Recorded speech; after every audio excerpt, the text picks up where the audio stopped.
नमस्कार, आप सुन रहे हैं रेडियो हिंदुस्तान और मैं हूं आपके साथ पारिजात। न्यूज़ स्टूडियो में एक बड़ी चौंकाने वाली खबर है। एक महिला को मिली है उम्र कैद की सज़ा। बिल्कुल कई जगह कई महिलाओं को मिलती है। बात यह है अमेरिका की।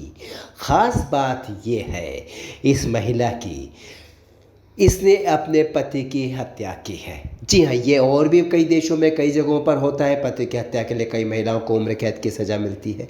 लेकिन सबसे बड़ा कमाल इसमें यह है कि इस महिला ने जो प्लानिंग की थी अपने पति को मारने की, उस प्लानिंग को उसने बाज़ार में बेच भी दिया। जी हाँ, इस महिला ने इतनी शानदार प्लानिंग की कि जब उसने अपने पति का मर्डर किया तो किसी को शक भी नहीं हुआ कि आधे घंटे पहले जब नैन्सी क्रैम्पटन ब्रोफी अपने पति के पास मौजूद थी तो आधे घंटे बाद उसका पति मरा हुआ कैसे पाया गया। जी हाँ, हमारी इस सच्ची कहानी के नायिका का नाम है नैन्सी क्रैम्पटन ब्रोफी। ओरेगन स्टेट है अमेरिका का। यहाँ पर हुई है ये घटना जो सामने आ गई है।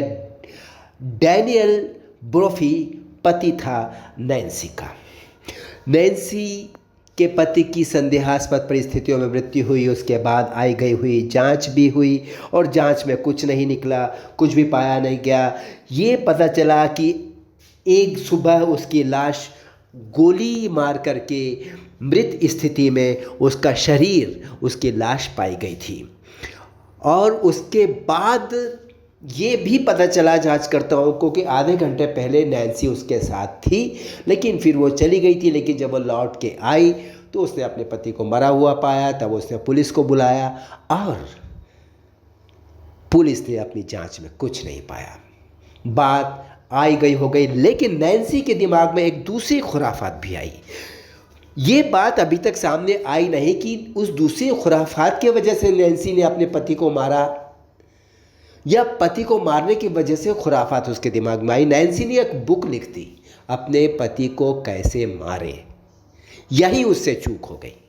नैन्सी वास्तव में किसी के प्यार में गिरफ्तार नहीं थी कि जिसके लिए उसने अपने पति को कुर्बान कर दिया हो, क्योंकि नैन्सी ने अभी तक शादी नहीं की थी। कई साल पहले मारा था उसने अपने पति को। लेकिन जब उसकी पुस्तक बाजार में आई, अपने पति को कैसे मारे, तब अचानक जांचकर्ताओं के कान खड़े हुए। उन्होंने देखा उस कहानी में लगभग वैसा ही सब कुछ दर्शाया गया है जैसा नैन्सी, जो कि राइटर है, नैन्सी क्रैम्पटन ब्रोफी उस पुस्तक की राइटर है, how to kill your husband. उन्होंने देखा उसके अपने पति के केस में भी तो यही हुआ था। उन्होंने दोबारा से पूरा क्राइम सीन रिहर्स किया और फिर उन्हें समझ में आ गया, अच्छा इस तरह से अपने पति को मारें ताकि आप पे ऊपर शक ना हो, आप बच जाएं। लेकिन उसमें नैन्सी ने यह नहीं लिखा था अपने पति को मारे, लेकिन अपने पति को मारने के ऊपर पुस्तक ना लिखे। उसने अपने पति को मारा और उस पर पुस्तक भी लिख दी, इसलिए वो फंस गई। उसको अपनी पुस्तक में ये भी लिखना चाहिए था। खैर, मैं गलत बात का साथ नहीं दूंगा। न्यूज़ स्टूडियो से हमारा फ़र्ज़ है आपको खबर देने का। खबर की अच्छाई बुराई पर आपको सोचना है। बुरी चीज़ तो हमेशा बुरी होती है, मर्डर तो हमेशा बुरा होता है।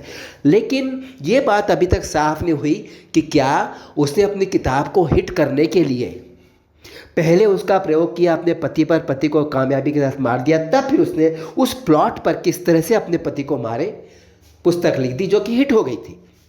लेकिन उस पुस्तक ने उसकी लाइफ को भी बुरी तरह हिट किया और अब वो उम्र कैद की सज़ा पाई है उसने और अब ओरेगॉन की जेल में सारी ज़िंदगी उसे रहना है। एक अजीब सा इत्तेफाक ये नहीं है, लेकिन लोगों के दिमाग की अजीब व गरीब उलूल जुलूल सनकी पने की एक बहुत अजीब सी मिसाल है ये। फिर मिलता हूँ आपसे रेडियो हिंदुस्तान पर। करते रहिए काम, सुनते रहिए रेडियो हिंदुस्तान, बोलते रहिए जय श्री राम। लेकिन याद रखिए, पानी बचाइए, सबको सिखाइए, पेड़ लगाइए, सबको सिखाइए। नमस्कार।